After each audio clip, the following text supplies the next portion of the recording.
Brian says that there was a time he knew everything about the sky. He was so fascinated by it that he thought that sky was the future. He wanted to join NASA, which he did, but in 2008 the budgets crashed, leaving NASA in the hands of billionaires and satellite pirates, who were drunk with the idea of ruling the world. Brian left military and worked as a contractor for one of those billionaires, Carson, and he lost his job, and almost his life, when he was in Kabul, where he broke 18 of his bones with both legs. Carson has given Brian another chance at redemption, and he is brought in Hawaii. Brian meets Woody on the plane and tells him that he is about to go on his second gig with Carson. Brian would be delivering a blessing on a pedestrian gate. Hawaiians welcome the American Air Force, and Brian reunites with Colonel Lacey, who jokes about Brian's inability to walk properly after his incident in Kabul. Brian notices his ex-girlfriend, Tracy, and is also introduced to his Air Force liaison, NG, who is known for being a fast learner, high achiever, and is also one-quarter Hawaiian. Before NG could properly introduce herself to Brian, Tracy interrupts them and asks Brian if he's holding up well or not.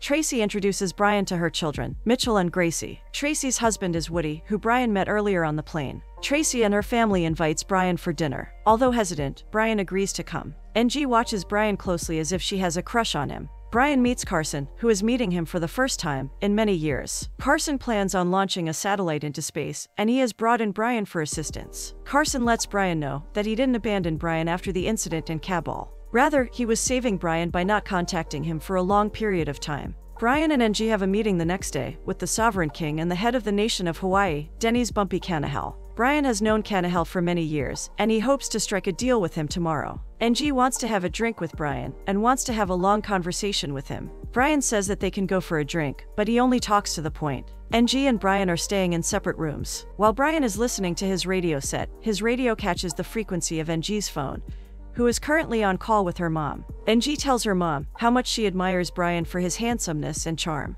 She also tells her mom that she finds Brian to be innovative and attractive. Brian gets impressed by NG, only to later on hear that NG believes that he is sad deep inside. This upsets Brian a lot. The next day, Brian and NG are on the road to meet Kanahel. NG compliments Brian for having a down-to-earth personality. As they have a long conversation, Brian gives NG a hint that he had heard her call with NG's mother about him. NG is embarrassed that Brian knows what she had told to her mother. Brian tells her that he isn't a sad person, but someone who works with Carson in order to provide freedom and communications to struggling countries. Meanwhile, Gracie and Mitchell find their mother in a very good mood. Tracy is actually excited to have Brian come for dinner, as both of them have had a long relationship. While they walk to get to Kanahel, NG tells Brian that she used to be a good dancer, but ended up joining the Air Force after she broke her tibia. When asked if Brian has ever had a partner, Brian says that he used to have a spouse, but she left for somebody rich. Brian and NG reach an isolated community, where Kanahel is residing. Kanahel welcomes both Brian and NG with open arms. Kanahel tells NG that he used to be anti-military, but Brian was the one that helped him in changing his opinion on military, and Kanahel started to see the positives of military. Brian tells Kanahel that Carson plans on combining the two bases and moving the pedestrian gate, and they need Kanahel's 20-minute blessing in order to proceed with the mission.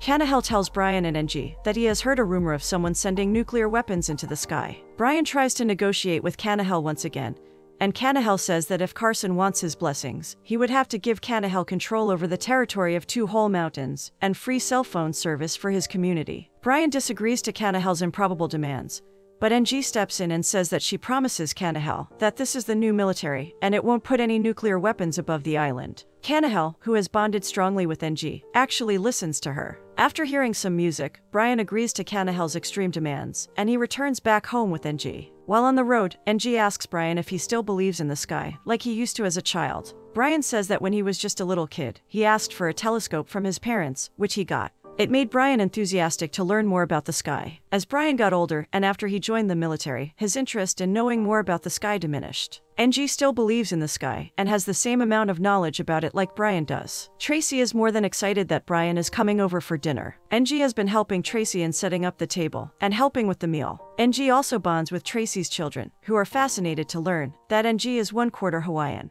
Brian arrives at Tracy's home and apologizes to her if NG has been annoying her in any way, to which Tracy says that she is glad that NG arrived, as she has been a great help to her. Brian is happy to see that Tracy has a happy family. He notices a photo frame that includes two separate photos of Woody and Tracy. When he takes out the photo of Tracy, he finds out that it was folded in half, and the other half of the photo had him in it. Tracy catches up with Brian and says that Woody is an excellent father and husband, although he doesn't speak that much. Tracy says that she remains stressed out most of the times because of her work. Both of them reminisce about how Tracy used to be very romantic when they were in a relationship. Brian says that he can't remember why both of them broke up. Tracy says that Brian does know the reason, and he is just avoiding the past. Tracy says that Brian was supposed to show up for vacation at San Francisco with her, but he bailed out, eventually becoming the reason for their breakup. Tracy gets emotional by saying that she really wanted to have Brian in her life and she loved him dearly. Tracy tells Brian was a workaholic and used his work to avoid his relationship with her. Tracy says that she eventually got into a serious relationship with Woody in spite of Brian and tells him that he can't just let people go like that.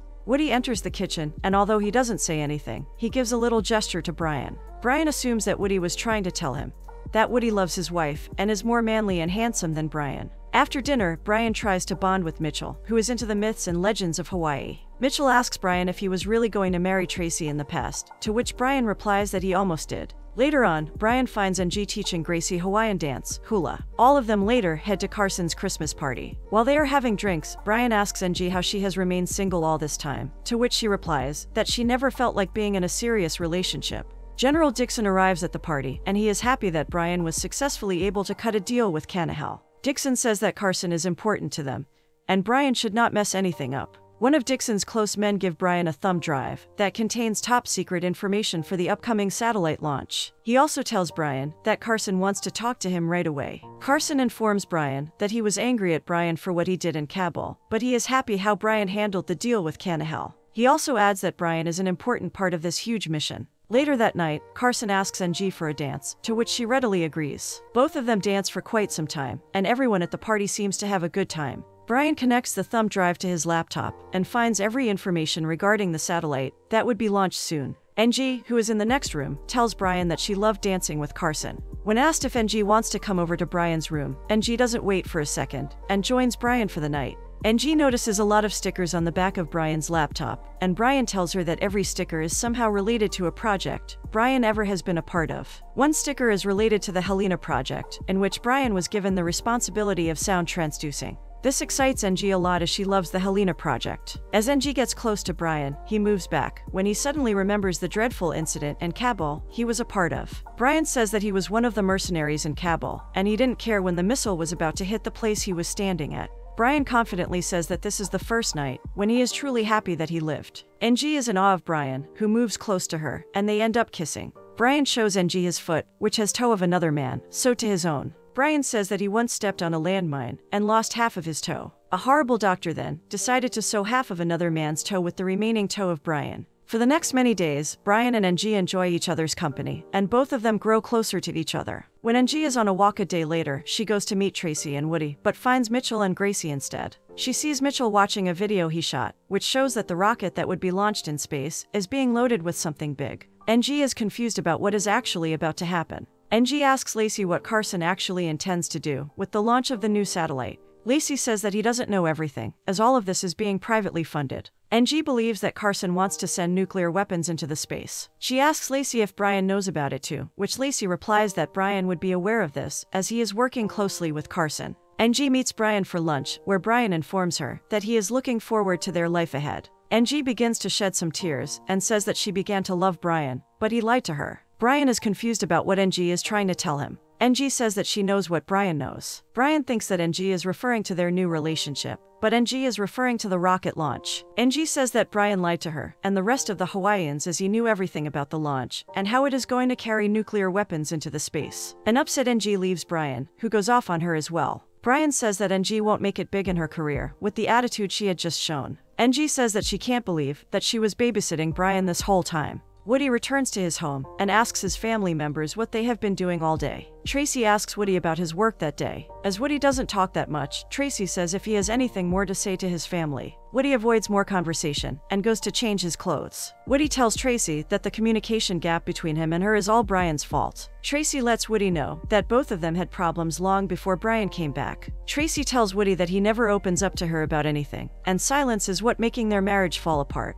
Woody decides to leave his home, and before he does, he almost wrecks his beautiful lawn. The next day, Tracy comes to meet Brian, who has one last meeting with Kanahau before he goes to work. Brian says that Woody is an excellent father, and he has enjoyed the presence of Tracy's children. Tracy says that Brian came back for a reason, and there's something he should know before leaving. After a serious conversation, Brian is told that he is the father of one of Tracy's children, Gracie. Brian gets extremely emotional. He asks Tracy if anyone else knows about this, to which she replies that she hasn't told anyone, other than Brian. Tracy tells Brian that Woody left angrily last night. Brian bids farewell to Tracy and her children. The ceremony of the blessing of the new pedestrian gate takes place successfully. Brian and NG are taken by one of the officials, indicating that the launch would be taking place now rather than later. NG refuses to be a part of all this, but she can't do anything right now. The launch is about to happen in a few moments, and Carson desperately needs Brian right now. Brian learns that someone is trying to hack the launch and prevent the satellite from going into outer space. Brian with his former colleague, Roy, try to figure out who is trying to hack the launch and stop the hackers from preventing the launch. Brian learns that it is actually the Chinese who are trying to hack the satellite's code and preventing it from reaching the outer space. Brian and Roy are successfully able to get rid of the hack, and the launch takes place as it was intended to. Satellite is now in the orbit, and everyone, most importantly Carson, is enjoying this monumental achievement. Brian notices how this has impacted NG, and thinks about all the nuclear weapons Carson has sent into outer space. Brian asks Roy to help him in sound transducing the satellite. Roy says that it's a terrible idea, as spoofing satellite with sound could destroy it immediately. Brian orders Roy to just do what he is being told. When the sound is released, the satellite's functionality is disturbed immensely, to the point where it becomes malfunctioned. The satellite explodes into many pieces. Brian did all of this for his love for NG. Knowing that this could affect his life now, Brian decides to leave right away. NG tries to stop Brian, as she doesn't want him to leave without her. Brian says that NG has to avoid him, because if anyone finds out that NG was a part of the satellite's destruction, her promising career would be shattered. Brian meets Carson, who is starting to believe that Brian did all of this as a way to get revenge, after what happened to him in Kabul. Carson says that Brian can't stop him, as he will just build another rocket. Brian says that he couldn't have let Carson just send nuclear weapons into outer space. Carson promises to make Brian's life miserable. Dixon has a meeting with Brian, who is not happy at all with Brian's action. Brian explains to him that Carson was going to send nuclear weapons into the space. Dixon says that Carson was their highly valuable partner, who helped with most of the fundings, and Brian just ruined everything. Dixon says that he would be prosecuting Brian, and also orders him to stay away from NG, as she is one of the Air Force's brilliant team members. NG deeply misses Brian, and on the other hand, Woody is missing his wife. Brian goes back to meet Tracy, and learns that Woody has sent her a letter. In the letter, Woody lets Tracy know that he hated how Tracy changed her behavior when Brian came back to Hawaii, but he doesn't want to hate, as it isn't good for him. Woody further adds that he wants to come back to Tracy, as he believes he is a much better option as a husband to her. Gracie enters the kitchen, and she nervously stares at Brian, indicating that she knows that Brian is her real father. Brian suggests that Tracy should get back with Woody, as he is the right guy for her. Tracy, in turn, suggests that Brian should get back with NG, but he believes that it won't be possible now, considering everything that has happened so far. The next morning, Woody returns and hugs Brian. He lets Brian know that he is aware that Brian is Gracie's real father. Brian says that Tracy, Gracie, and Mitchell are truly Woody's family and not his. Woody reunites romantically with his wife and gets together with his children. Dixon meets with Brian once again, where he and the rest of the team compliment Brian, as he was right about Carson sending nuclear weapons into Sky. Apparently, Carson wanted to arm America with weapons of his own. Carson is arrested soon after. Brian goes to reunite with NG and says that he really wants to get to know her and share life with her. Both of them kiss each other and decide to give each other one more chance. Brian, later on, goes to see Gracie, who is practicing Hawaiian dance with other students. Knowing the reality, an emotional Gracie runs to her real father and hugs him passionately.